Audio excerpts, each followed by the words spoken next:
It's safe to say the last week in crypto was the week of liquidations.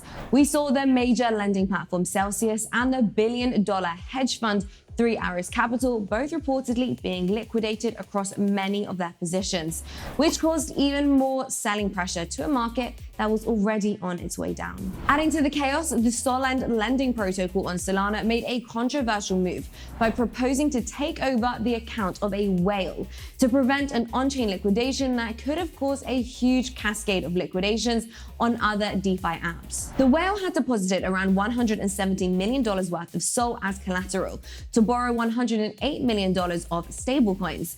Due to the collateral ratio, which means you must have more collateral than you've borrowed, the whale was facing liquidations if the price of SOL dropped to $22.03. Deposits this massive are not often seen in DeFi, and the whale even represented 95% of the lending pool's deposits. If the positions were to be liquidated, it would have also had a huge impact and a huge strain on Solana's network, which has already had its fair share of downtime. To prevent this from happening, Solend released a governance vote called SLND1 after failing to get in touch with the whale. It would give the team access to the whale's wallet and allow them to liquidate the position over the counter.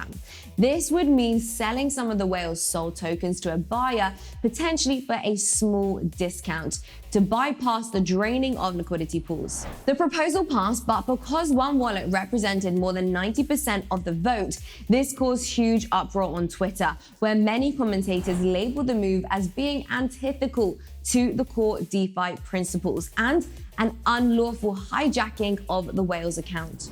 After seeing the fallout from their decision, the Solana team released a second vote to overturn the first one, which also ended up passing, securing the whale's wallet from interception.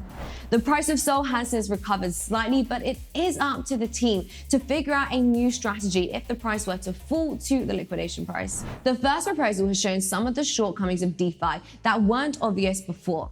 While many people call DeFi the most self-sovereign way to manage your finances, David Schwartz, CTO of Ripple, said that decentralized systems are brutally majoritarian and can never be bound by law.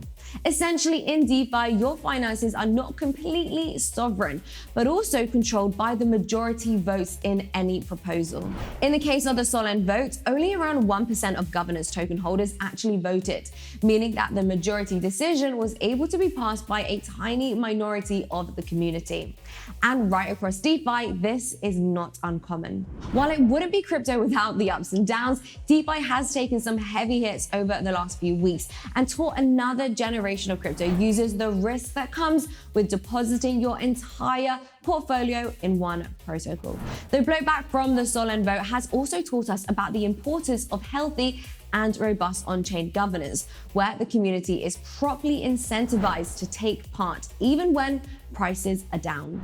Thank you so much for watching, everyone. We've got a lot more videos for you, so just click any of these to keep watching. Until next time, hodl on.